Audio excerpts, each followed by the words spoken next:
Ladies and gentlemen, welcome to this week's episode of the Somewhat Sports Podcast. Everyone out in the Off the Ball Network Jurg, I'm and sorry. I beyond. love you. Welcome to this week's episode of Bunts and Bruises, everyone. But check out Somewhat Sports. That's Jurg on Thursday. Great show. I was a part of it about 2-3 weeks ago. We did our mock draft. But Bunts and Bruises, let me tell you, whole better show. More personality here. You got two of the handsomest guys ever. Like, come on, Jurg. Come on. I love your boys Dame and Chris over there at Somewhat Sports, but come on. Come on, it's the Donna Baseball here talking. I was going to make that mistake eventually, so, I'm glad I made it now. I can just edit that part out. So welcome, ladies and gentlemen, to the Bunts and Bruises podcast. My mind is clearly up to Thursday, so I apologize. I'm just thinking 15 steps ahead, as I tend to do, really, when it comes to my life in general. Sometimes it gets me, and this was one of those moments. So that is a hard lesson for me. Of course, as always, I'm one of your hosts, Jurg, coming at you guys this weekend. Of course, he already just introduced himself, but I'm still going to introduce him because he's looking fresh. He's got the suit. He's got the pizzazz. Guys, I think he just closed on like a $2 million deal before this. But in all seriousness, my guy, James Barcia. James, you looking sharp, man. Man, I figured I had to bring it for the fans this week. But in all honesty, guys, had some big moves happening in the background. I'm not going to mention them. Fingers are crossed, though. If all works out, hopefully you hear about it next week. Other than that, Jurg, it's my favorite time of the week. Come on, let's start this Monday off right. Let's get right into it. I've been talking about this since last week. A lot's happened on the hockey side. Baseball side's a little slow, but a lot has happened on this hockey side this week. Yes, indeed it has. And before we get to the meat and potatoes of it, as people would like to say, as guys like Couch Coach and them would say, shout out Couch Coach, by the way, our first guest ever last week. He was absolutely amazing. The best guest. We're gonna go through the other news that happened in the NHL last week because a lot has occurred. As James alluded to. So we're going to start with the basics of it all here. So another standings update as we are quickly approaching the Stanley Cup playoffs in and of itself. So just about everything is set. We're only waiting for one final playoff spot. So we're 15 out of 16. We're very happy about that. So when it comes to it, it's just the fourth seed in the North Division that we're waiting on. Montreal just needs to hurry up and clinch it already. Like, they're trailing to Edmonton right now. Like, I'm sorry, Edmonton. I really hope Montreal can just get this. Just so they could, put all of us out of our misery. Because it would also, if they can hurry up and eliminate Calgary or Vancouver, or if Calgary can just lose tonight as well, that'll save us 4 games between those two teams later this week. So I'm keeping fingers crossed for that to happen, personally speaking. So Montreal needs to clinch. And even still, funny enough, them and Winnipeg are actually just 2 points separated from one another for the third seed. So the matchups for the Oilers and Maple Leafs are still going to have to wait. We still need to wait to see what will happen there. But matchups that we do know are going to happen, the East and the Central Division do have everything settled. The Carolina Hurricanes and the Pittsburgh Penguins both won those divisions. The Hurricanes will be facing the Nashville Predators in round 1 of the playoffs, and the Tampa Bay Lightning and Florida Panthers will duke it out in the Battle of Florida for pride. And obviously to get past that first round. Meanwhile, in the East Division, the Division of Death, as I've called it this entire time, the Pittsburgh Penguins will most likely face the New York Islanders. The Islanders are actually trailing right now against the Boston Bruins last time I checked. If the score changed, stuff has happened before. Stuff happened before we got on here. But right now, let's just assume the Bruins hang on to win. It'll be Pens versus Islanders, Bruins versus Capitals. 2 amazing series right there that I'd be extremely excited for. Again, I talked about this last week. Hockey has itself set up for some very good series in the first few rounds, and I'm just a big fan of that because we need these series. And Capitals, Bruins, that's outstanding. Tampa, Florida. Well, literally Tampa is in Florida, but my hockey fans know what I mean. Lightning, Panthers. It's just all exciting. West Division, all 4 teams have clinched. The St. Louis Blues did officially clinch their spot with a little bit of help. They had a lot of losses. Like I said, James, those overtime losses helped them. They got some help because the Coyotes couldn't get their job, the job done. And also Colorado, the Kings were still technically mathematically in. Not sure how that worked, but the Colorado Avalanche handled it. They beat the Kings in back-to-back nights. That essentially put St. Louis in. So it's going to be St. Louis against whoever the number 1 seed is. Vegas and Colorado actually face for the face off tonight in a battle that'll determine like if the Golden Knights win. So James, your Golden Knights, big game tonight. If they win, you know it. they wrap up that first seed in the West Division. So it'll likely by the end of tonight, depending on the results, we will see the West Division be settled, and it will end up being Vegas versus St. Louis and Colorado versus Minnesota. Again, two great series. You got Vegas, who want to be Stanley Cup champions. You got St. Louis, who just won the Cup in 2019, and then you have Minnesota, who's the surprise team. That'll be for a future show in terms of like some of my NHL awards for stuff like that. But Minnesota's been the surprise team this season, and they've actually competed with both Vegas and Colorado consistently throughout the year. So the two of them are going to be set to have quite the first round series. So that's it for this week's standing update. But other news did happen around the league. I'm just going to go rapid fire with this quick. James, I was adding on things that have happened over the last 24 hours because the NHL is just making things happen naturally. So officially this season, Connor McDavid got to the 100-point barrier and broke it. He reaches the century mark on the season, 100 points in less than 56 games, but obviously the season finishes at 56, so it'll officially be 100 points in 56 games for him. Since the 1999 to 2000 season, he is averaging, this season will be the most points per game that a player has had in a season since 99 to 2000. That's ahead of names like Mario Lemieux. That's ahead of names like Sidney Crosby, Nikita Kucherov, and Leon Draisaitl. By the way, all those guys, MVP award winners. And Draisaitl, funny enough, one of McDavid's own teammates. So the Oilers are just absolutely set with two studs there. And McDavid, of course, is one. He's going to win the MVP.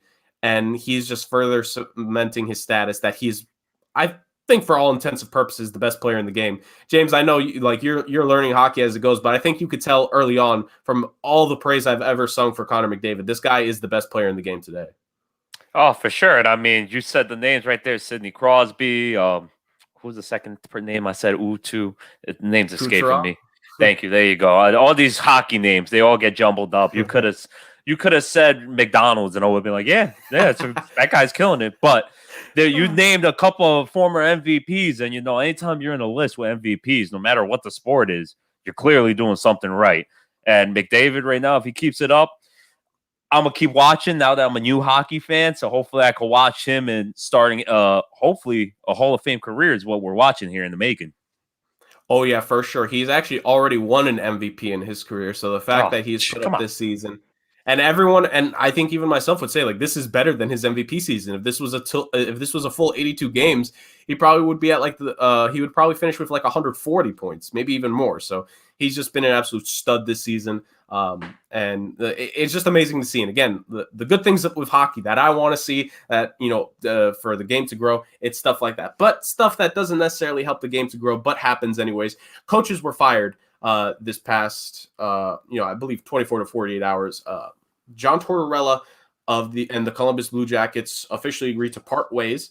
Interesting with the language there, agreeing to part ways. I'm always get sick of the fact when statements say that. Just say they're fired. Like, let's just keep it real. But that's not the main point of this. The main point, of course, is Tortorella, whose tenure ends after 6 seasons with the Blue Jackets, is the winningest coach in Columbus Blue Jackets history. That just goes to show they haven't been around that long and haven't had a lot of success. But Tortorella has been the most successful coach for the Blue Jackets. He won a Jack Adams Award, which is the award given to the best coach in the league, voted on by writers. So he's won that award in Columbus. He's helped them get to the playoffs on a handful of occasions, helped them win the first ever playoff series in franchise history to the Tampa Bay Lightning back in 2019. That was quite a year. So ultimately, Tortorella, he's an interesting coach, right? And I just feel this is, again, a future episode to talk more about this. I think this was the right decision. Not just because they missed the playoffs this year and they've made it a few times in his tenure previously. Like that's not the reason. My main reason is because at the end of the day, when you look at Columbus, there's some really talented players on this team. There's some really talented, good young players on this team. And this is just a fact. Death, taxes, and young players do not do good when John Tortorella is the head coach. He just does not give the young players enough leeway and room to grow. And in today's league, when you need that offensive firepower, that youth, that coaching style, you need to mesh with your players. You can't fight what they can do. You need to mesh and you need to add what they can do as a part of your system. And if you can't adapt like that, you're not going to succeed. And again, all due respect, John Tortorella, he's highly entertaining in press conferences whenever he gets angry at reporters. James, I'm sure you've seen highlights over the years of him just yelling at someone. There was a Sports Center remix a couple years ago when there was a stretch of press conferences where he literally would just say next question, like time and time again. Oh yeah, I remember that. Yeah, he's always been sick of the media. So ultimately, John Tortorella, it's an interesting tenure in Columbus. Of course, the Blue Jackets fans will remember him fondly as can be. But I think this was the right move for them. Speaking of right moves, probably, I'm going to assume the Arizona Coyotes parted ways with their head coach as well, Rick Tocchet. I don't have too much to say here. Tocchet and his tenure, they made the playoffs one time at least, I believe, perhaps even more. But just the one time being in 2020, they beat the Nashville Predators, who, how dare I disrespect them? Nashville, they clinched the 4th seed in the Central Division, so they'll be facing the Carolina Hurricanes. Nashville, I'm sorry that I forgot you for a second there. I really am. So the Predators will be taking on the Hurricanes in round 1 of the NHL playoffs. Like I said, the Coyotes beat the Predators last season, and they failed to make the playoffs this year. That just goes to show, and I expected this beforehand. Like they were just not the same team. They were, if I'm not mistaken, I believe they were one of my losers of the offseason. One of my first articles I wrote for the network, and I don't want to call myself a predictor, but I kind of am. Like I wasn't surprised by this. They just didn't have enough this year. Competitive to the end. You got to give them credit when you're at least competitive to the end. But at the end of the day, it was all for naught for them. Speaking of what could be all for naught, actually, as I spoke about Connor McDavid before, he was the first overall pick in the 2015 NHL draft.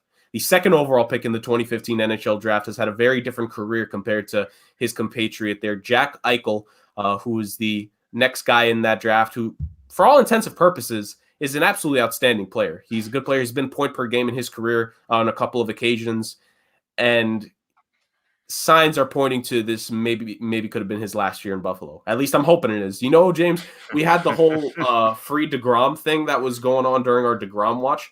I'm going to start a free Jack Eichel campaign because we need to free that man from the just dumpster fire that is the Buffalo Sabres at this point. Now, Eichel is currently injured. He's been injured for a while, obviously out for the season back when he got hurt. And apparently reports are that him and the organization have grown distant in his time away due to the injury. Well, I don't even think it's due to the injury. If I'm Jack Eichel, I would not want to speak to anyone there at all, considering how bad the year has been. When things are going so terrible, you don't want to talk to the people that are associated with how bad things are. That's why me and James always text each other, because this show is so great. He is so great, and we always make sure to keep in contact about everything. But in all seriousness, there's a rift between Eichel and the organization that's growing. I think it's been growing for a while now. This isn't new. Kind of like, funny enough, Aaron Rodgers and the Packers. Like, this isn't just one thing that kind of sparks it, right? This is slowly building. It's notches in a belt, and we may just have finally reached the end of it. Will Eichel get dealt? That's a wait and see. Obviously, I'm going to be a big proponent of it if he does, but we'll update you guys more on that when the time comes. And speaking of the time coming, the career of an outstanding goalie came to an end officially within the last few days. Ryan Miller of the Anaheim Ducks decided to retire. He called it a career. His final game was just a few nights ago, a overtime loss, I believe it was, to the Minnesota Wild. And in some of his final games against a few of these teams, a lot of players have been giving him respect and in shaking hands with him after games. James, I'm sure you saw me share it. The LA Kings did this. The Minnesota Wild did this. Like the players on the team are lining up to shake his hand and give him props after his final games here, because what a career that Ryan Miller had. I think ultimately when we look back at Ryan Miller, he's going to be quite the interesting story when the time comes to talk about his legacy and his career properly. And of course, that's when the Hockey Hall of Fame will come up. Now, I'm not going to start that conversation. I will not question anything about his credentials, because this is a man who nearly led America to a gold medal by himself back in 2010. He was so good, in fact, that even though they won the silver medal, he was named the tournament MVP and on the All-Olympic team. So, and I believe the best goalie in that tournament, obviously. In that tournament, he set USA men's Olympic records for goals against and save percentage in a single Olympic run. And even beyond that, he has the most career wins by an American-born goalie in NHL history. He won the Vezina Trophy one time, which is the award for the best goalie in the game. he wasn't outstanding like a lot of his peers. He didn't have these mind-popping numbers like a 9.3, 9.4 save percentage or like a goals against of below 2. But there are a few goalies that have that. And I think the biggest thing that you can point to Ryan Miller as is he was the starting goalie the last time the Buffalo Sabres were good. So if there's a guy who deserves some credit in his career, that's Ryan Miller right there. So ultimately, like I said, when the time comes, there's going to be discussions and people are going to say he shouldn't be there. But he is very close to 400 career wins, actually. I looked it up just before we got started here, James. He has more career wins than some pretty notable goalies. Mike Vernon, Mike Richter, and Dominic Hasek. Mike Richter, excuse me. I was thinking of David. You had me confused right there. I don't know many names, but I was like, Mike Rick doesn't sound right. I apologize on that one, but yeah, Mike Richter is one of the guys. Quite a few pretty good goalies, even some modern goalies that like he eventually had to come up against and take on in competition here. That's who Ryan Miller went against, and ultimately having such a good career. The big name there is he has more career wins than Dominic Hasek, which is wild to me. And like the name Dominic Hasek, James. It's one of the greatest goalies of all time. So yeah, ultimately that's just how it went. Outstanding career for him. Hats off. I cannot give enough respect and credit to a man who accomplished so much in his career and is going out. I always say this: you want to see guys go out their way, and he's going out his way. So hats off to Ryan Miller for sure. So I think at least that summarizes what I want to talk about for hockey. But I'm not getting away from it. I already know I'm not. So James, like you intro the people into it. What am I about to talk everyone's ears off for the next about 15 minutes or so? Well, you talked about 2 coaches who just recently got fired, Jurg, and that's all cool and whatnot. There's another coach who seats very hot here in New York. I'm sure the fans know who it is due to the fact that 2 front office people got fired, and JD and the name's escaping me, but yeah, Greg Davis. Nah, I probably butchered their names up. I'm making fun of you for butchering names up. I'm butchering names up. I've been hearing it literally nonstop this entire week. But the president and the GM of the New York Rangers both got fired. And it was due to, from what I understand and from what everybody else understands, I don't know if you agree with it or not, Jurg, it was due to the message that the NHL sent about this crazy event that was World Star worthy. It was crazy. Literally the talk of all sports. They're still talking about it here in New York just due to the fact of the outcomes of what happened after. And that is a Mr. Tommy Wilson, whatever you want to call him. Tommy the Gun Bum. Either way. Bum is a good word.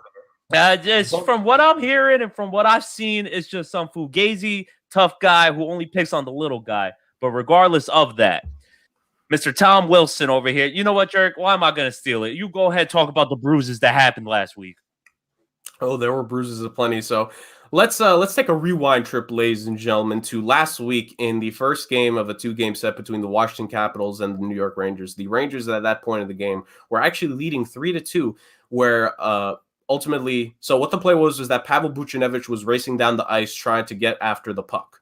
And what happened was the fact that while Buchnevich goes for it, ultimately Vanacek gets the puck, right? So this it's a whole thing with hockey. Now, again, if for all our Off the Ball Network fans who have listened to a bunch of our stuff and you saw me speak with Jelani and Thad about this on the show, one thing you don't mess with the other team's goalie.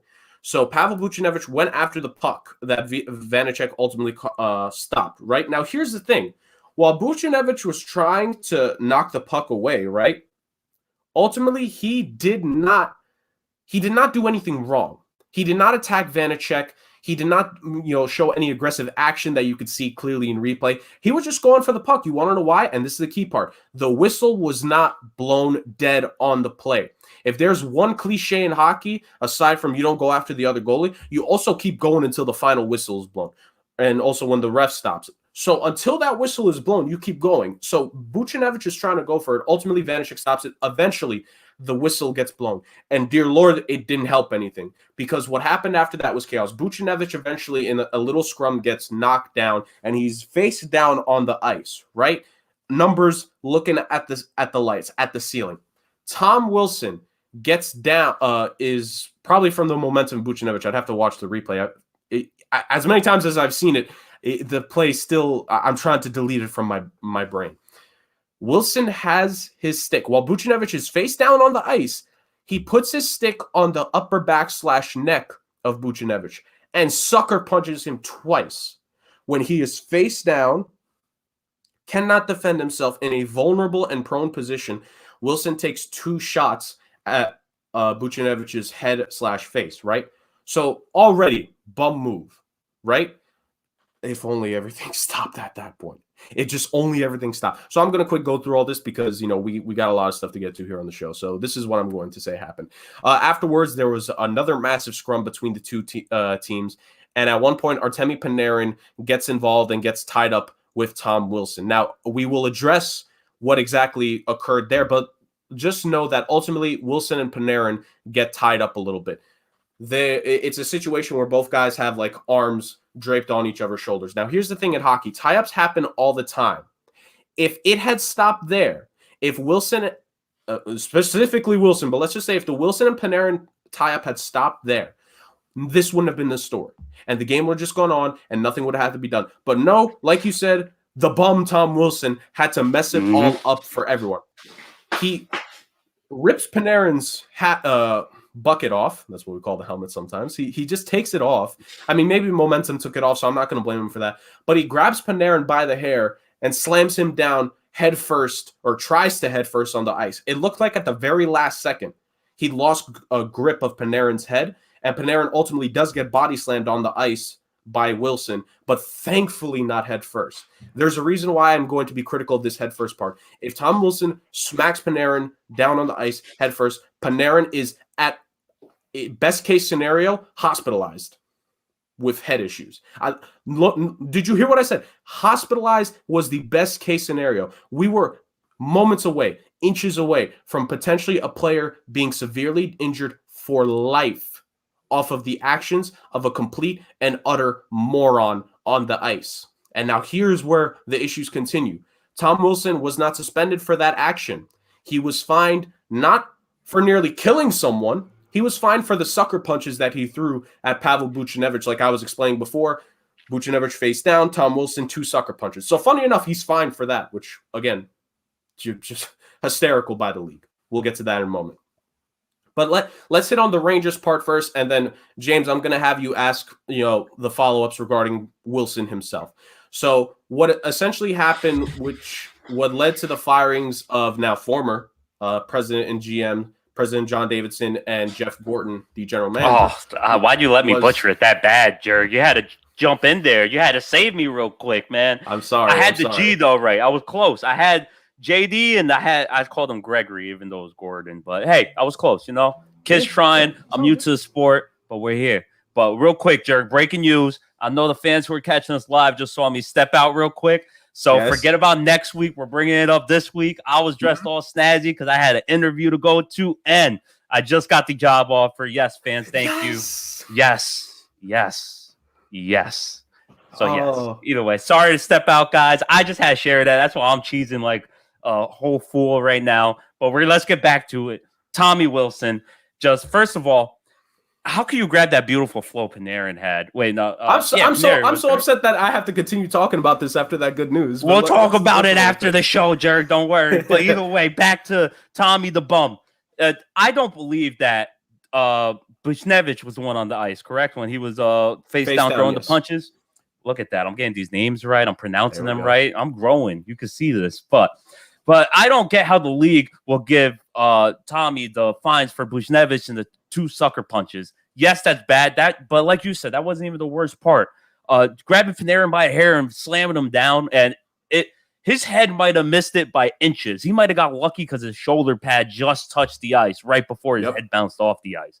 But ice, honestly, ice is harder than freaking concrete, bro. I've been on the ice rink, and when I fall and bust my butt's hurting for like at least 3 days. I can't imagine having a full-grown athlete grab you by that beautiful flow once again, because he had some hair. He had a whole handful of that and led that way down. So the fact that the league didn't even take that into account, and I'm not sure if you mentioned this on my when I stepped out, Jurg, but George Peros, I believe, is the safety guy for the NHL. Did I say that correctly? Yes. So I'm not sure if you mentioned it, but apparently from what I'm hearing in these New York radio waves is this guy right here is like having Vontae's Perfect of the NFL be your safety for your safety advisor for the league. So it doesn't make sense from what I've seen so far from just a casual fan and just hearing about it. And I saw the video, and it's just the NHL dropped the ball here, man. And like you said, Panarin getting his head busted open and getting hospitalized would have been the best case scenario. But with the way his head was leading down, man, that could change someone's life forever. That could have been paralyzation. Like, how would the league have felt if Panarin hit the ice and there was a puddle of blood all over there, just nationwide? Everyone's watching that, So NHL completely dropped the ball on this. Like I mentioned, George Peros. I'm sure you're about to get more into this about with the Rangers and everything. So go ahead, Jurg. Tell the people. So let me go with what happened with the Rangers first, and you can come in with anything that we may have potentially missed on that. So ultimately what happened with the Rangers, the reason why they fired their president and GM, James Dolan. So from the office of James Dolan himself, he ordered a statement from the Rangers to go public on, letterhead, social media, everything as a release after the NHL decided that they would only fine Wilson for what he did to Buchnevich, which $5,000 for sucker punching a guy when you've already been suspended this season. Fun fact, he's been suspended this season already. You get fined for the punching, and nothing happens for nearly killing a guy on the ice when, again, you've been suspended this season already. And I'm not going to let that go because he's a repeat offender, not just for his career, but literally just for 2021. And it wasn't even that long ago. It was like a month and a half ago that he got suspended already. So it's absolutely ridiculous that happened. So the Rangers, from Dolan himself, and this is the one good thing that Dolan did because then he bungled the whole situation right after. Dolan ordered a statement that said, essentially, the Rangers, not only do they disagree with how the league handled it, they believe that Peros is unfit for his job and he should be removed from his position as head of player safety as quick as can be. And they're not wrong. This is the thing. Like, I know Knicks fans, like, they may think it's the Twilight Zone here for a second. James Dolan actually did something right. I love the fact that he had that letterhead. You want to know why? Because he, unlike what the league did, stuck up for his superstar. Yep. Because whether you like it or not, in sports in general, yes, the superstar gets different calls. That's just how life is. Look at that. James is a superstar. He just got an amazing job to him.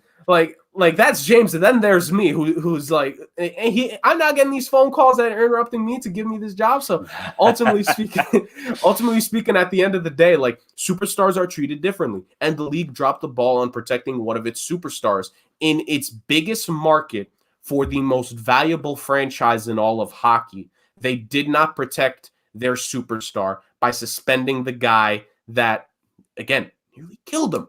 But I'll be nice. We'll just say that nearly critically injured him. Then we'll be a little bit nice with it. So that's what Dolan put out. Now, here's the thing. The Rangers immediately, at least internally, people wanted to back away from it. Now, here's where the hockey aspect of it comes in. This never happens in hockey. There are never statements this strong in hockey. And the hockey people, quote unquote, were not quite too happy with this. John Davidson and Jeff Gorton ultimately tried to distance themselves away from the statement, trying to make it clear in league circles that they had no part of this. This was all Dolan. Dolan was none too happy about that. Now, again, here's where I say he messed this part up. He fired the both of them within 24 hours of the statement being released. I'm almost maybe certain less. That was just after. Yeah, I just say within 24 to be nice. It was probably just a few hours after. So, He fires the two of them in just a rough move, because even though the reports are that he's unhappy with the rebuild, let's keep it real. No one expected the Rangers to be a competitive team this season to where they'd make the playoffs. The fact it took until the final 2 weeks of this regular season for them to be eliminated from the East Division, when, again, it's Boston, it's Pittsburgh, it's the Caps. The fact it took to the final 2 weeks to eliminate them, job well done. Like, they deserve credit for that, because not a lot of people would have had that pegged. So you can't say it's the rebuild when no real expectation would have been the playoffs, because you're still trying to learn and grow with that young team. A lot of players, like the ages 24 below, on that team. I think the Rangers are within the top 5 of like guys on the roster, like 24 and below, that have suited up this season. I think they actually might be the youngest team in the league when I was doing my research. Yeah, even that. And when you consider they played their number 1 overall pick from last draft, Alexis Lafreniere. Number 2 overall pick from the draft before, Capo Caco, he showed improvements this season. Like, this was not a year to make the playoffs. You cannot claim it was for the rebuild when then the reports come out that the two of them were not in favor of what Dolan did. You just can't do that. So ultimately, poor form by James Dolan, which, it normalized everything, because I was really concerned like the sun was going to collide with the earth for a second when he did something right. And then he immediately takes the 3 steps back, like we all know that he does. I can't say we know and love, because Knicks fans have suffered way too much from that. And I'm trying to be nice to New York fans. So ultimately, that's how the whole situation went down there. And then, again, to speed it up a little bit, the following game, this is where the NHL messed up big time. And even though everyone's talking about of the social media hits that this did, of the fact that was the highest rated game of the season or whatever, at least I think it was, or at least top 3, top 5, it's not that I didn't like the fighting, because the fighting was very entertaining. Oh, it was amazing. But, yeah, exactly. It was like 4 fights within the first minute of the game. It was 6 fights in the first 5 or something like that, maybe even 4.5. Like, the Rangers sent the message to the Capitals that you're not going to do that to our superstar without paying a little bit for it. I stress a little bit because they didn't have the right guy there to fight Tom Wilson. Brendan Smith, I give him all the effort in the world. He won the guy to beat up Tom Wilson that night. That wasn't going to happen. So ultimately, that's what occurred there.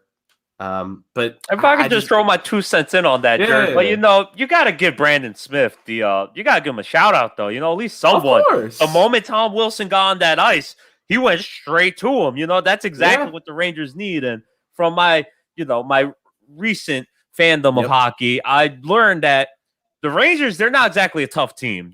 I've known that from even years prior before I started watching hockey. What they're building here is they're building more of a finesse team, more speed. Even when years ago, when this guy, what was his name? He was the fastest guy on the team. St. Louis, I believe, what's his name? St. Louis. Martin St. Louis. There you go. Yes, he was a speedster. And yeah, even back then, they didn't really have any tough muscle guys. So the fact that Brandon Smith got there, forget about this whole 6 fights happen in 4 minutes or whatever. This right here, for this young team, like we just mentioned, they're a young, possibly, if not the youngest team in the league. They're a top 5 young team in the league. This is all about that. That builds team right there. That's family right there. It's like your brother fighting your high school bully right there, because that's all Tom Wilson really is. He's not even he is a high school bully, actually, because, high school bullies, they go after the nerds, the geeks, they go after the soft guys. No offense to Panarin or names escaping me, but you know what I'm saying. No offense to them. If I may, really fast. Panarin, so this is what I was going to hit on. Panarin is like 4 or 5 inches shorter and like 45 pounds lighter than Tom Wilson. So big tough guy Tom Wilson flexing after that. Like, you nearly killed a guy that's shorter than you and like weighs way less than you. Like, bro, what are you doing? Like, and again, James, we talk about this with baseball. I'm all for the showboating. Just don't be an idiot with it. And he is the biggest idiot in the world. What are you doing flexing? You nearly hospitalized someone. Mm-hmm. That's something to flex about. So this is what angered me ultimately. The NHL completely dropped the ball. To avoid what happened, and again, it's not the fights that bother me. Fights in hockey happen all the time. It's the only of the 4 major North American professional sports to allow it, and guys can come right back in. That's part of the reason why I love it. But you can argue from any point of view. It does not matter how you feel. It kind of went a little too far. 140 plus 100%. Penalty minutes between both teams. Like that should not have happened. And it happened because Wilson played. And again, this ultimately comes to the league dropping the ball. Now, I'm not going to say he should have been banned for life and suspended 20 games and everything that no one seriously is saying this stuff. It's just people overreacting to one extreme, and then everyone in the other extreme they should give him the MVP award because of what he did. Like, it's the just stupidity of fans from both sides. This was the proper way that it could have and should have been handled. At minimum, suspend him a game. And you want to know why I'm saying at least a game? He wouldn't have played the Rangers again. Yep. Now, would there have been fights? Probably.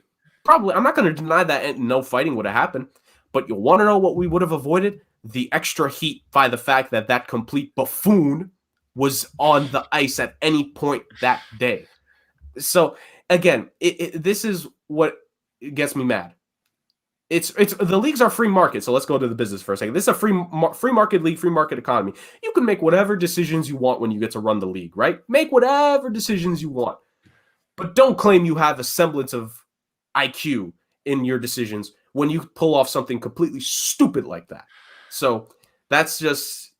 This is not the most organized way we could have talked about this, but considering what happened with everything, none of it was organized. Exactly. So, but real quick, Jurg, speaking of stupidity, because this is a point you kept bringing up during this whole week. This was a hot topic of the week. We've been talking about this since Thursday, Friday, Saturday, Sunday, you name it. We've been talking about this fight because it's just all over. So, speaking of stupidity, you mentioned it before. You got fans who are on one extreme, you got fans on the other. So, there were some points you brought up to me, Jurg, that I didn't even know there were people defending this guy, because in my head, I just don't see how you defend it. So you had some people going like, think about back in the day. Stuff used to happen all the time. Jeez, the NHL is so soft now. Or you got Panarin went at him first. You'd want Wilson on your team. Just real quick, let me answer that one. You don't want a guy like that on your team. You want a guy who's going to get your superstars beat up because he wanted to pick on another team's superstar. At the end of the day, it's not Tom Wilson who's having to pay for all this. It's Ovechkin or whoever else is on the Capitals that has ended up in the fight. Yeah, and to even prove my point further, Tom Wilson, he had a upper body injury after Brandon Smith went after him. I'm almost positive. If it wasn't that, it was the second fight he got into. I wish he got into all 6 fights, me personally, but I'm not a violent person, I swear. But then also, you got people mentioning way back when Sidney Crosby. What about when Crosby did it? Rangers and everyone are overreacting. No, like, Jurg, what do you guys say to these fans who just clearly they have to be smoking something? Yeah, clearly, and whatever it is, I don't want it at all. So here's the thing to every single point. Yes, the game is no longer how it used to be. You could say that the NHL is soft. You could say this. You want to know what the game is predicated on predominantly nowadays? Speed and offense. That's also what sells. And while fighting is a big portion and can definitely be entertaining, offense is what sells. Who have I spoken about as the best players in the game throughout our time on this podcast so far? McDavid, Kucherov, Crosby, Patrick Kane, Alex Ovechkin. No, while some of those guys can hold their own in confrontations, predominantly Ovi, you know what they don't do? They don't try to kill someone on the ice. So yes, the game is predominantly based on that. A.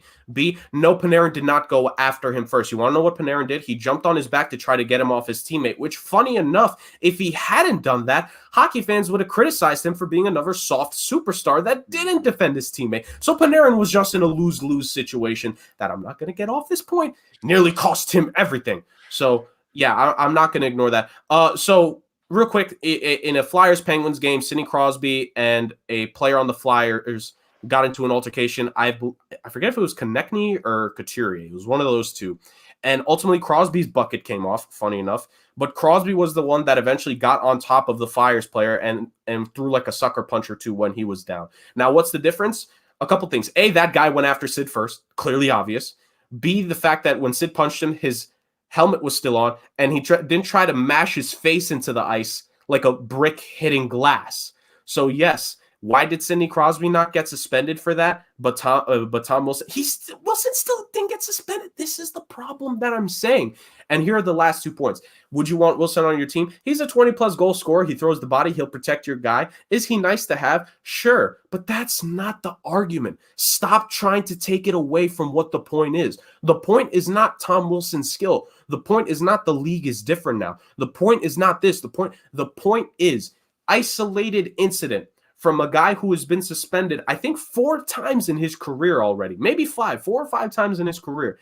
He nearly critically injured a superstar in the league and got 0 repercussions for that, and was only fined $5,000 for sucker punching a dude on the ice, which, by the way, even that I would argue is you should have gotten at least suspended a game. Like, you're really going to sucker punch a guy who you're on top of with your stick on his neck? Are you kidding me? And again, no. And real quick, this my beef is with the Capitals fans. No, Buchnevich did not do anything to Vanacek. No, he did not deserve that. No, Panarin did not deserve that. And yes, why is Tom Wilson getting all of this? Because he's already been suspended this season. I'm not going to go to the next extreme and call him a thug or whatever. That's not what we're here to do. We're here to bring clarity. And what is clarity to this situation? Simple. He got away with it, and get over it if you somehow believe he is innocent in all this. If you truly believe that he's innocent in this entire thing, I don't know what to say to you. I don't claim you as a hockey fan. Because if you truly believe that Tom Wilson is innocent in this,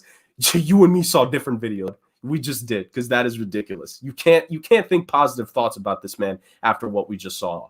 Like, seriously. Muted. Apologies, my mic was muted, but you ain't saying it, Jerk, but I'm going to say it. Tom Wilson, he's a thug. And you know what? I can't even call him a thug because, like I just said, he's a high school bully. He went after someone smaller, someone shorter.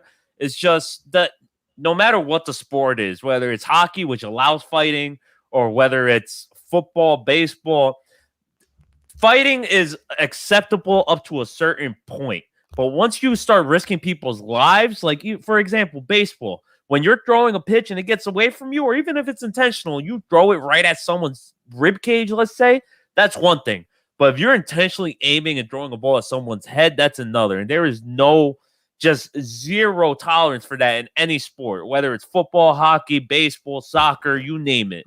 And that's just something that can't be allowed in any sport. And honestly, the fact that the Rangers got fined more than Tom Wilson did for their fights, or the statement it was, I believe they got fined, what was it, $250,000 or something like that? $250,000 for a... So, yeah, they got fined $250,000.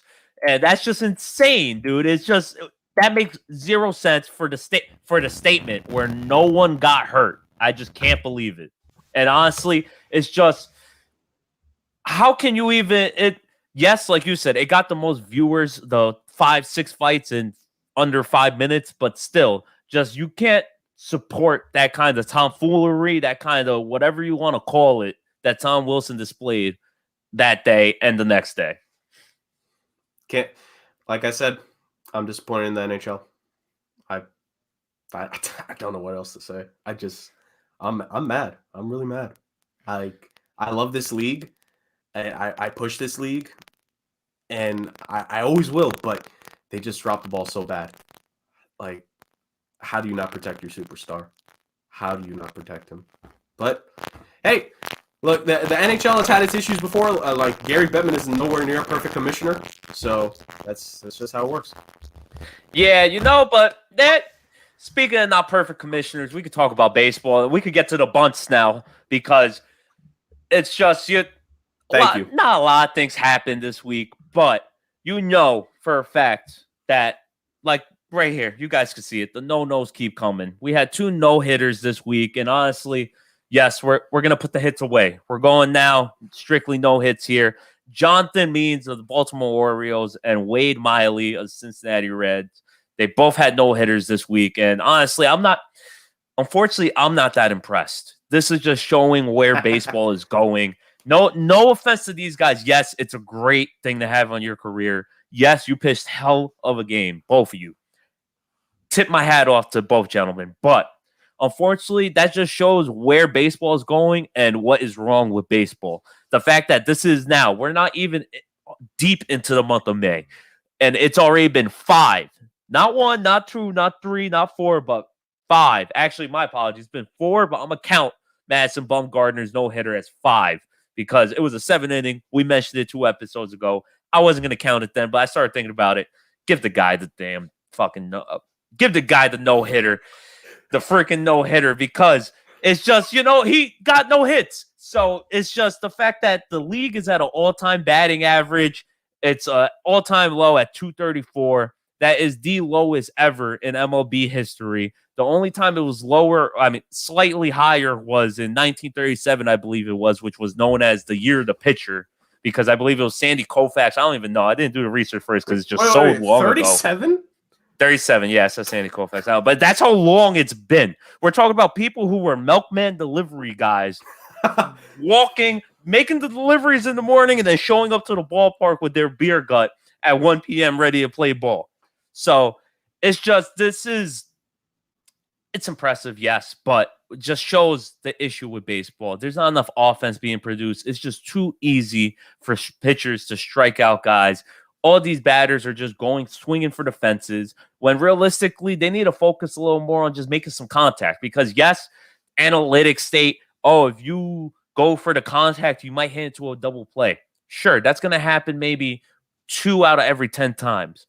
But if you're hitting the ball hard, you're making some contact, even if it's not a great hit ball. As long as you hit the ball hard, you're making the defender work. Because how many times have you played Little League, Jurg? I was nowhere near athletic enough to play any sports. That's all right, though. How many times in Little League, high school, even the MLB level, you see it? People zone out there. If nothing's happening, you are just in your own thoughts. You're caught flat-footed. You're not prepared. So if you make contact, hit the ball, put it in play, force the defenders to make a play, you're gonna 9 times out of 10 hopefully get a hit. Not even get a hit, but chances are it might work out for you. There's a stat in baseball called errors. That's when a defender messes up, overthrows it, doesn't make the field play, doesn't matter. But there's a reason that's a stat in the league. So let's get some hits here. Let's stop swinging for the fences. Let's stop swinging just to swing for it because I feel like guys are just swinging literally to say, yeah, I tried for it. I didn't go looking. No, go down looking if it looks like it's about to be a ball. Forget it because no offense to Wade Miley.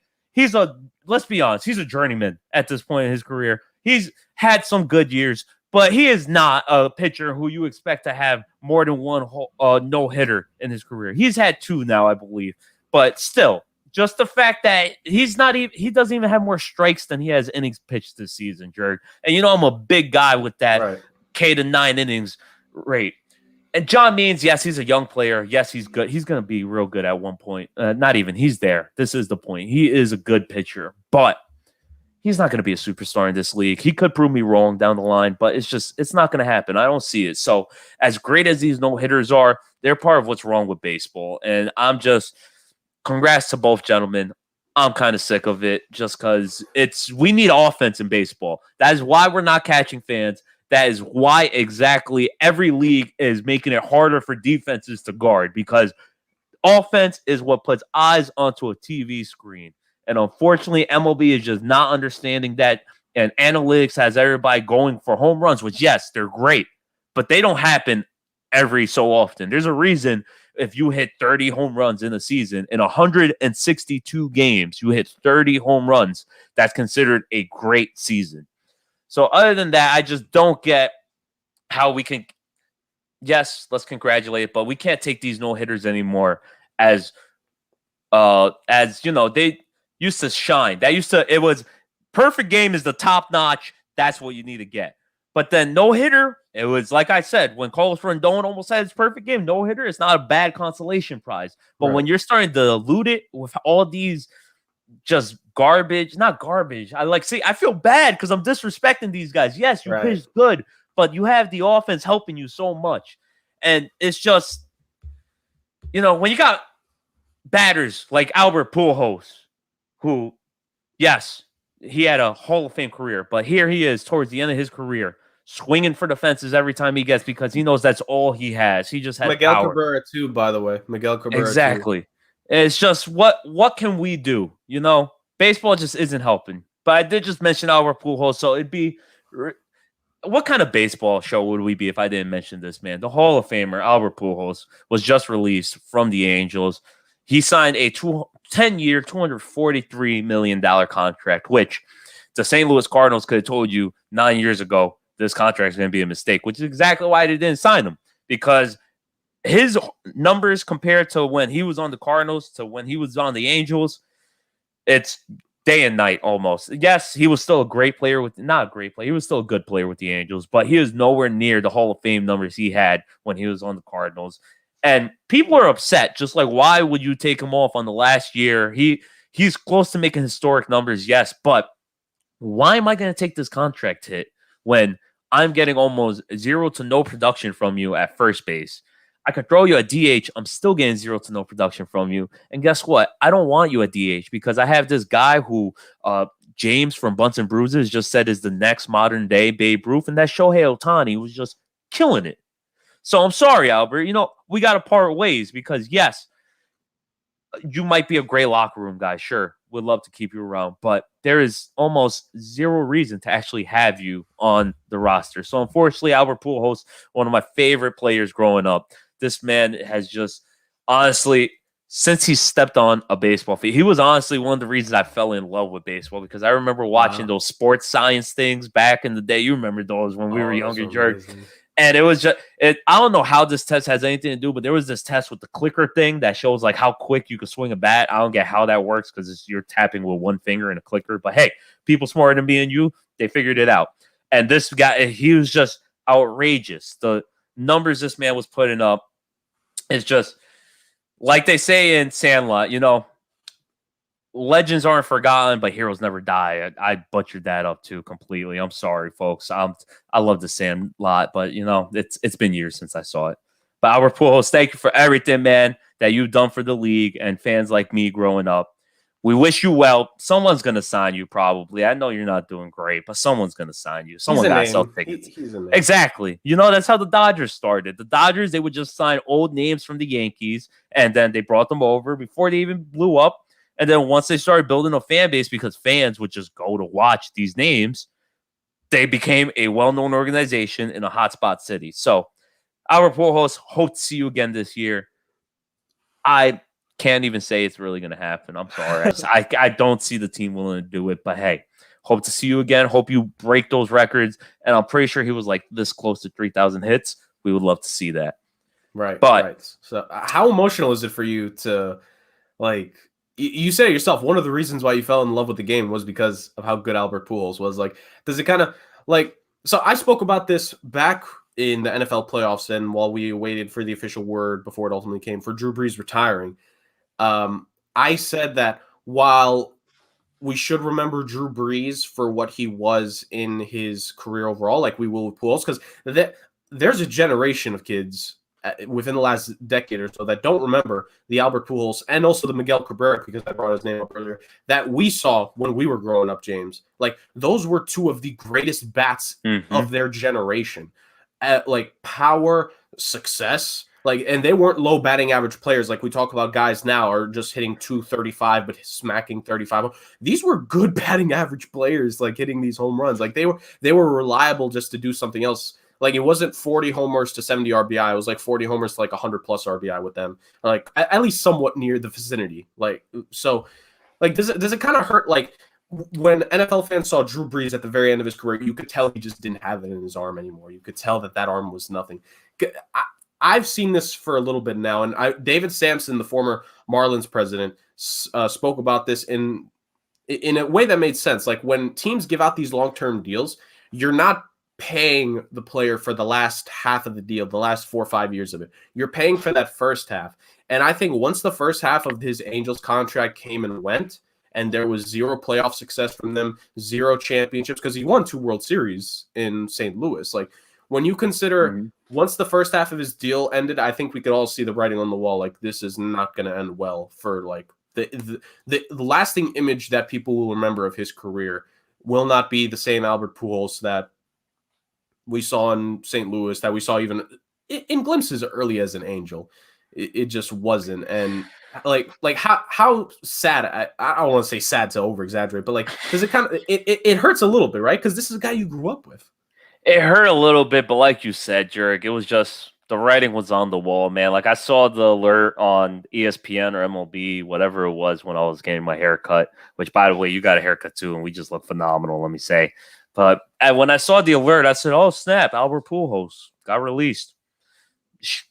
A year or two too late, honestly, if we're being honest. Because, just to show an example, he has never bat over 300 in his Angels career. Not one single season did he bat over 300. There is only one season you could look at in his Cardinals career that he bat under 300. When he did that, he batted 299.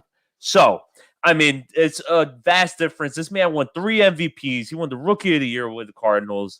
Like I said, and like you just said, Jurg, when you sign someone to a contract like that in baseball, unfortunately, you're not paying for the entire contract. You're really just paying for that front end, and the back end is you just deal with it. You can look at this with Giancarlo Stanton and Lindor. Both of them got stupid deals, stupid long deals, a bunch of money. But unfortunately, Am I expecting Francisco Lindor to be a shortstop and have a gold glove and a silver slugger at the age of 38? No, because unfortunately, he's not even looking good this season. So how am I supposed to expect him to look great or like Hall of Fame 10 years from now when he's 38? Realistically, probably going to push him second or not even. They might eat the money. I hope not. We'll figure out what happens down the line, though. But Bobby hopefully Bonilla 2.0. I didn't want to say it, Jurg. Why you had to say it? You saw me. It was in my eyes when I said, no, we're going to ignore that. I thought I saw a tear for a second. But yeah, man, it hurt a little bit, but the writing was on the wall. This season, he was batting under 200. And there hasn't been a single season in his Angels career where you looked at him really, aside from the 2015 when he had 40 home runs. But other than that, there wasn't a single season where you looked at him and said, yup, that's Albert Pujols right there. So it made me sad, but the writing was on the wall. And hey, I wish him the best of luck, and I hope someone signs him because someone needs to sign him so he could get that record. Let me double check right now. I just pulled it up. Oh, he's past 3,000 hits, so forget it. He's good. He's been in the league 21 years. Albert Pujols, salute to you, boss. Enjoy retirement. Go play golf or something, man. It's over. With that swing, it's going to be out of here. But so if you lost Albert Pujols, though, actually, you mentioned Miggy Cabrera, too. And we got a new thing, yes, and we're talking about right now. It's fantasy baseball. If you play fantasy baseball just like me, you probably stink at first, unfortunately. You're going to stink. It's going to take a little bit, but you're going to catch it up. So, regardless, Albert Pujols, Miggy, two of the best fantasy players you could have ever had. Unfortunately, we're not going to have to talk about them because they have grown in age. So, here we are. We're going to talk about my top waiver wire pickups. I had Christian Yelich. I had Byron Buxton. I don't even know who else I had, but if you're like me in fantasy, you're experiencing a lot of injuries this year due to the sharp turnaround or due to the spring training. I can't even really explain what it is. I don't think MLB can explain what it is, but unfortunately, due to baseball, just the quick twitch muscles that I always mention where, like I said earlier, you could be flat-footed and then all of a sudden you got to go from 0 to 100 and snap a finger. It's just things that, like that, get you injured. So, I'm just going to give out 3 real quick batters that I suggest you guys pick up in fantasy. The first guy I suggest is Willie Calhoun. He's on the Texas Rangers. I just scooped this guy to replace Byron Buxton. He is straight contact. He's actually a guy who was getting a lot of hype before the season, but unfortunately he got injured in the beginning of the season, so his name started to fade away. He got back from the injuries list. He's been leading off for the Texans. When you got a leadoff batter in fantasy, you always want that because that's the most opportunities at the plate. So, regardless, Willie Calhoun, he's somebody I'm going for if you need batting average, runs, hits, and he's not really going to provide you the power for a home run, but he does steal bases, and that's a big category in fantasy. If you're looking for more power, I suggest his teammate, actually, as well in Texas. He's batting at the 4 or 5 hole. His name is Androlis Garcia. I'm pretty sure I butchered his name, so we're just going to call him Garcia. This guy, he's batting hot right now. These guys, let me mention, by the way, in fantasy baseball, biggest hint I could give you guys, ride the hot hand. If you got a player you're debating about dropping or not, drop them, ride the hot hand. I'm not talking about drop your superstars now. If they're in a cold streak, patience is number 1 in fantasy baseball. But if you got a guy who's always been on the edge, you just picked him up 2 weeks ago, 3 weeks ago, and he was hot, but now he's dead, drop him, pick up somebody else. And Garcia's a hot hand. This guy's the power. If you need power, he's going to give you ribbies. He's going to give you home runs. And the batting average right now is at 300 for the last 2 weeks. So ride the hot hand while you can because eventually it's going to go down. For starting pitchers, this guy's more of a stash at the moment. I believe he may play this week. I'm not 100% sure, but I'm almost positive he will. If he doesn't, that's fine. You stash him, and he's going to be a season-long hold. This guy's actually not a hot hand, and that's Tony Gosselin. He is a starting pitcher for the Los Angeles Dodgers. He was injured last year, had some shoulder injury, some shoulder issues, but he's coming back. And this is huge due to the loss of Dustin May, who was looking like a stud this year for the Dodgers. But unfortunately, Dustin May got Tommy John surgery. So Tony Gosselin is a name that was a bunch of whispers back in the beginning of the season, even last season. This guy last season had 2.31 ERA, 46 Ks in 46 innings. And he's still a young star. So if you're in a keeper league or something like that, this is a guy you should grab, stash him in your IL, and then once he starts, throw him right out there. maybe lay off for the first game, but he's going to be great. And then one other pitcher I got for you guys is, honestly, I was talking a lot of trash about him right now, but scoop up Wade Miley. If he's not, so shockingly, he is not owned in many leagues. In Yahoo, he is owned at 41%, I believe. I was disrespecting the guy, but 41% ownage rate is even more disrespect to the man. He just had a no-hitter. He's keeping your ERA low. The strikes aren't there, but he's an innings eater. He's not throwing a lot of walks. You take whatever you can. And essentially, that's all I got right now for this week, folks. There's a lot of injuries going on. If you guys have any questions, please tweet at me. I'll be more than happy to answer them. Or just message us here at the podcast. And, I want to hear from the fans because I already told you guys, we need you to like, we need you to review, we need you to subscribe, YouTube, Spotify. We're working on Apple. Apple just doesn't want us to succeed. I don't know why. They're making it a whole process. But guess what? We're going to end up on Apple at some point. So if you guys have any other fantasy questions, we're going to keep bringing this up.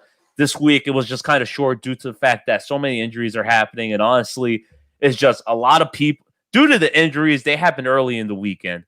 And people are just flying off. Oh, my one last actually ad is Miguel Rojas of the Miami Marlins. He plays shortstop. He is a hot hand right now. He is a young player. And the Marlins, as crazy as it sounds like they're doing the right thing with their youth. They're developing them because you also got Jazz Chisholm there, who's second base shortstop. He's not going to be available in your league because he's a rookie of the year candidate. But if he's available, scoop him. He's not. But Miguel Rojas, shortstop, he is a stud. If you have an injury at shortstop like I do, just throw him in there, ride it out until he's not a stud. That was outstanding. So I have never played fantasy baseball before. I've done fantasy football only for like 2 seasons before. I didn't want to say got bored of it, just didn't want to do it anymore. So that was definitely big. But like you said, James, like we are doing this for the people. We want you guys to, we're here to push our sports to an extent. We're not going to force feed it every time because, of course, we'll talk about big stuff that happens in the NFL and the NBA. We may even dive into another sport like unexpectedly. You just never know where on a weekly basis where the show will go. But we want to promote hockey and baseball as much as we can because these are the sports that the two of us absolutely love. These are the 2 sports that, me and James have predominantly written about and spoken about with Off the Ball Network. And ultimately, we want everyone to, just take a look and hey, if it's your thing, it's your thing. If it's not, it's not. We completely find it, we understand it. We hold nothing against you, except you may be the equivalent of Tom Wilson to me if you don't like hockey. But ultimately, this is something I'm excited about. I wouldn't mind if this became a weekly thing because, James, I've already said you're the Don of baseball, but now imagine you become the Godfather with the fantasy baseball talk. Oh, man, it's going to be outstanding. Listen, man, I'm in 3rd in 2 leagues I'm in. I was at first, but unfortunately someone tied me, so it dropped me down because other guys blew up. But still, I'm just saying, I'm all right, I'd listen to me once in a while. I might not be 100%, but I'm batting 500 at pickups, and that's winning. Hey, in gambling, if you're batting 51%, you could be a professional handicapper. So I'm about to be a professional handicapper for you folks. Please listen, scoop all those guys you want. I'm telling you, you are not going to regret it. Right. And, speaking of doing it for the fans, we have a weekly segment for all of you to try to help you find out what is this right team for you for baseball and hockey. Of course, it is our weekly How to Be a Fanatic segment where me and James will take trips throughout the NHL and the MLB, pick one team on a weekly basis, and then ultimately to give you 5 reasons. Yes, 1, 2, 3, 4, 5, as we kind of alluded to earlier when James was talking about 5s. Give you 5 reasons as to why you should become a fan of that team. So I consider this funny enough, because it's been a few weeks now since we had our first time, since we debuted the segment. I consider this kind of the reverse episode of the Bunts and Bruises podcast. We started off with hockey this week, right? Hockey had a controversy in it. Usually it's baseball. Usually it's Rob Manfred. But this week it was hockey and Gary Bettman. And then James, of course, always bringing the heat when it comes to baseball, just like Jacob deGrom on one of his fastballs. And so we are here with our little, How to Be a Fanatic segment. And how is this a reverse, you might ask? Well, for those of you that remember the very first time we did this, we did our home teams. James did his Mets. I did my Blackhawks. So now we're going to switch it up, and I'm going to do one of the teams between the tri-state area, and I'm being very specific when I say that, and James is going to do one of the Chicago teams to make up for it. There's not a formula to this, but we're going to pretend like there is, ladies and gentlemen. So moving on. James, would you like to go first in this? What team do you have for this week's How to Be a Fanatic segment? Sure, just to correct you real quick, there's always a formula. I call it controlled chaos, all right? That's what we got here, folks. It's Bunts and Bruises, Bumps and Bruises, whatever you want to call us. We make it work. I answered a work call middle of this podcast, and you couldn't even tell if you were listening on Spotify. So it's controlled chaos, sure. But the team I am trying to get fans for this week is the one, the only. They were in my top 5. They were actually number 5 in my power rankings, and that is they're actually moving up in this new one. I'm sorry, folks. The power rankings has been delayed. As you can see, I'm a busy man, but they're coming out very shortly. And that is the Chicago White Sox. The number one reason I have to be a Chicago White Sox fan is let's not go into players just yet. We've always talked about jerseys, Jurg, and how teams have the coolest jerseys. Yep. I'm not going to be. I'm White Sox jerseys, the all black, they're cool, yes. But forget the jersey. I haven't given enough credit to this. We're going with the hat. The Chicago White Sox have one of the coolest hats you could possibly rock. Chance the Rapper, I'm not even that big a fan of him. I was a fan of like one album, and he made that hat famous. You see almost everybody walking with Chicago White Sox hat now. It's just, there's nothing that beats it. The black cap, white outline, just sock. It's great. It's great.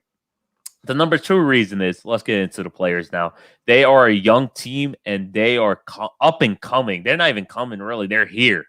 They got Luis Robert. They got Eloy Jimenez. They got Tim Anderson, Yohan Moncada. They got bats for days. But unfortunately, 2 of the names I just mentioned who are going to be 2 of their future big stars, and Eloy Jimenez and Luis Robert, both got hurt. Jimenez was hurt going into the season. But regardless, these are 4 names, all 4 of them. They're about to be stars. And the White Sox are still going, man. They are still just up there. They are a good team. They're not a bad team at all. They are a good team. The third reason, and the main reason why they are still a good team, is their pitching staff is ridiculous. They usually, I know it sounds like I'm saying almost the same facts for every team I've mentioned every week. But unfortunately in baseball, besides like the 6 contenders, every team's almost the same. They're all trying to stay young. They're all trying to build their pitching staff. It's pretty accurate. That's exactly what's happened here with the White Sox. It took a couple years, but they got there. And here we are with a pitching staff that has Carlos Rondon, Lance Lynn, and he's not having a good year, but he's going to bounce back. And that's Lucas Giolito. Sorry, name escaped me real quick. But yes, so you have just an outstanding pitching staff. Your closer is just killing it. It's just they are keeping them in games, even with missing 2 of their biggest stars in Jimenez and Luis Robert. The number 4 reason why I say you should be a Chicago White Sox fan is, if you're a fan of the little brother, this is the team right here. Because everybody in Chicago, they're a Cubs fan. Right. Me and here in New York, everybody's a Yankees fan. But I take pride in that Mets fandom. So if you like being not even like being a little brother, you just don't want to be the bandwagon fan, this is the perfect team for you, because they, like I just said, they're up and coming. This might be the perfect season because, unfortunately, I don't think they're going to be able to keep up what they're doing right now. And unfortunately, they're going to drop a little bit in my rankings. But if they're able to keep on moving, even with the injuries, they're going to it's going to be great. They have all the tools to win. And another player I forgot to mention, Jose Abreu, former MVP first baseman. How could I forget him? And the 5th and final reason why I have to be a Chicago White Sox fan is, I just found this out like only a couple minutes ago, but they sell some of the cheapest beer in any stadium in the MLB. That's awesome. Case closed. That's it. They sell beer for like $6.25 or something like that. It's outrageous. Need I say more? I'm done. Mic drop, Jurg. Go ahead. Hey, hard to follow that, but I'm going to do the best I can. And I'm going to do it with a team that, just like your team, James, had some success in the 2000s decade. The White Sox won a World Series back in the 2000s. So the team I'm going with won 2 Stanley Cups in the 2000s and won just a few years before in the mid-late 90s. And I'm going with the New Jersey Devils, James's former team. Jersey. Yes, I said tri-state area for a reason because I'm cheating here. I'm saving New York teams for another time. So we're going with Jersey, boys. So reasons why you should be a New Jersey Devils fan. So number one, the future on this team is actually bright with the current pieces, and it'll also lead into what I'm talking about number two. But there are some pretty good players on this team. And same with you, James. I feel like I talk about players with every single team, but it's sports. You want to get attached to the players. That's how, organizations, they want fans to be attached to the players. And here are just some of the guys that you could, want to see on a nightly basis when it comes to the future of the New Jersey Devils. Mackenzie Blackwood is a great young goalie who the last few years, there's not enough justice done for how good he actually is because of the fact that the Devils just aren't that great of a team at this moment in time. Blackwood is a good young goalie who's, slowly reaching what's about to be his best years. And if this team could become really good in front of him, they have a chance of being good because, again, Mackenzie Blackwood, good player. Nico Hischier and Jack Hughes going to be their 1-2 punch at center for the future. Hischier is an excellent, two-way player, can do it for you defensively, can put some offense together for you, has had a 70-point season in his career, I believe, at this point. So he has found success in the NHL and is the captain of the team at a young age as well. So, taking on a lot of responsibilities for a guy that a lot of people question when they selected him because he was the number one overall pick in a draft that wasn't particularly strong. And I'm not going to say he's definitively the best player from his draft because I still think it's way too early in some cases, but he is nowhere near a bust of a player by any stretch of the imagination. He is proving why there was some reason why the team picked him number one overall because, again, two-way captain, all that. Jack Hughes was their other guy that they picked number one overall. Outstanding player, playmaker, brother of Quinn Hughes on the Vancouver Canucks, and just like his brother, very offensively orientated. It improved his goal scoring this year, by the way. Just like Capo Caco on the Rangers, Hughes took a massive step up in year two, so that's good. And then a nice defenseman on this team who I just learned about within the last 6 months or so, Ty Smith. Watch out for – he is a sneaky good player. He's going to be one of those guys where it's top 15, top 20 defenseman in the league, but on some nights he's going to play a top 10 player. Ty Smith has pretty dang good potential. He could be really good for that team if he even exceeds the expectations from what he's shown recently. And this leads to number two, right? They're committed to a rebuild. I forgot which team I said this with. I want to say it was probably with the LA Kings. You need to commit to rebuilding, right? With a organization, you need to commit to having a image, a way to bring the team moving forward, right? And that has exactly been the case with the Devils. They have officially committed to a full-on rebuild. And hey, at the end of the day, and this is my opinion, I would rather be in a rebuild than just be mediocre and make the playoffs every year after year, but 0% chance to make it and win the championship. So they've committed to it. They're doing good with it. They could potentially pay off for them with some of the next few years of how some of these drafts are looking and with the guys they already have. So perfect by the Devils. But number three, see, here's the thing. They're committed to a rebuild, but they're not a bottom feeder. They don't have a losing culture. This season, they've actually competed in a number of games with the Boston Bruins, the Islanders, the Flyers, the Penguins, and they've beaten a few of those teams on a number of occasions. They've beaten the Pens, the Bruins, and of course, because it's such a long season, they're bound to beat these teams a few times.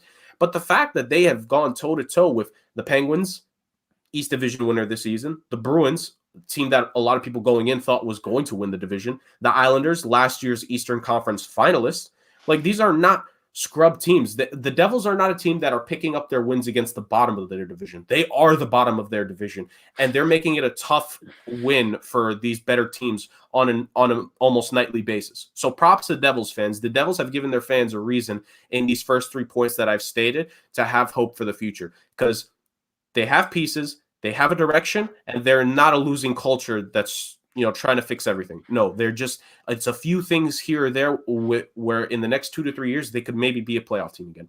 Number four, and again, I say this with every hockey team, but it's real. You can have a history as a Devils fan that to be proud of, to look back at it. It's okay, this team knows what it's like to have success. From the 1995 season to the 2012 season, of those 17 seasons, they made the playoffs 15 times. They won the Stanley Cup 3 times. They made it to 2 other different Stanley Cup finals in that round. So 5 total trips to the Stanley Cup finals with all the outstanding players they had, such as Scott Stevens, a real tough guy that's played in the NHL, unlike someone we spoke about earlier in the show. Niedermeyer, they had Claude Lemieux on their first Stanley Cup run. Martin Brodeur, one of the greatest goalies of all time. This team, it has a history you could be proud of and think you know what? We're going to get back there one day. We will. And then the fifth and final reason, James, all the comparisons I've made between this team and the Chicago White Sox, they're their little brother. They're the underdog type mentality, because even though New York has two teams in the Rangers and the Islanders technically aren't little brother, because yes, while the Rangers are an original six team, so they have the ultimate legacy when it comes to New York hockey teams, the Islanders won 4 straight Stanley Cups at one point in franchise history. Yep.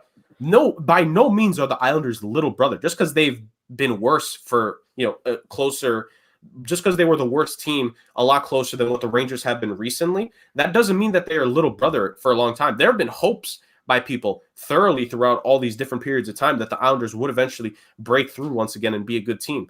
So they're not little brother. The Rangers sure as heck ain't little brother. Someone has to be, and it ends up being the Devils.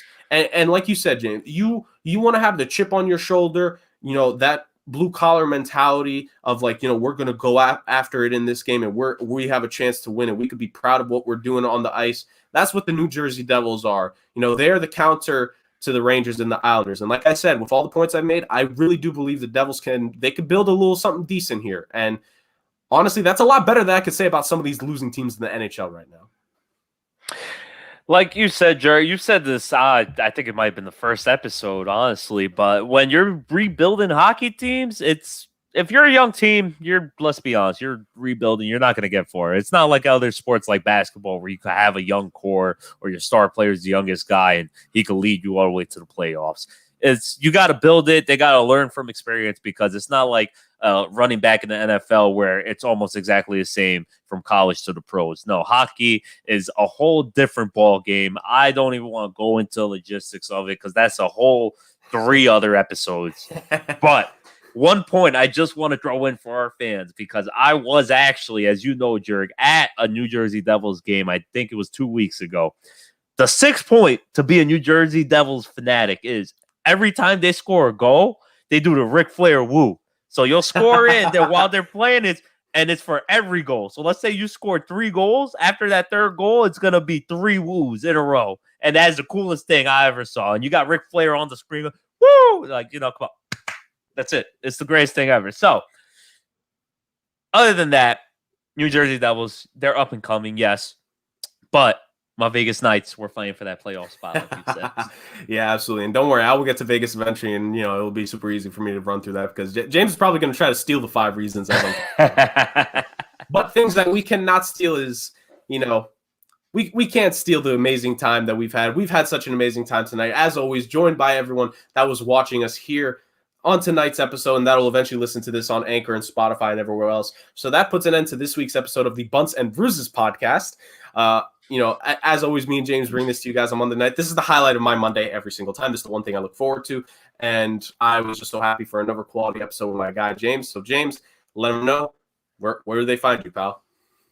You guys already know you can follow me at Bars Talks on Twitter, but honestly, follow me, please. Yes, I'm not even going to say don't follow me, but more than even follow me there, please follow us at Bunts and Bruises on Twitter. Please subscribe, review us on YouTube, Anchor, Google Podcasts. We're on a bunch of platforms, man. I'm gonna put them in the description when we post this episode later. But please, guys, I never understood when I listened to podcasts, even before I became a podcaster, or watched some YouTube videos when they begged for this stuff. But now I understand the importance of it. So here I am asking you guys, please, love, support. Once again, all the guys at Off the Ball Network are great.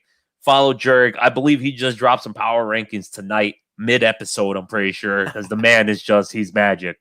What else would happen? But other than that, brother, it's been a fun one as always. Can't wait to see you till next week. Yep.